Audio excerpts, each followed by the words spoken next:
How to change Snapchat username. Hi guys, welcome back. In this video I'll be showing you the ways to change your username on Snapchat. In order to begin with, you have to update your application and log into your account. Once logged in, that's going to take you to the home page, and right on this page click on the Bitmoji icon from the top left hand side corner, and while you're on this page go to the gear icon. As you click on the gear icon, it's going to take you to the settings page, and here under my account section you can see username. So first of all you have to go and tap on it. So according to the terms and condition of Snapchat, you'll only be able to change your username once in a year. So here you can see that I've not made changes with my username, so I'm able to do it right now.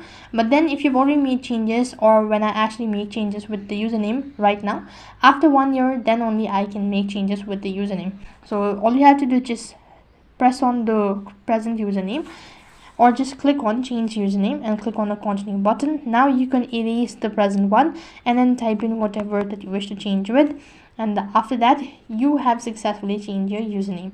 And after that, for the rest of the year, you'll not be able to do it. So that's basically how you can change Snapchat username. That is all for this video.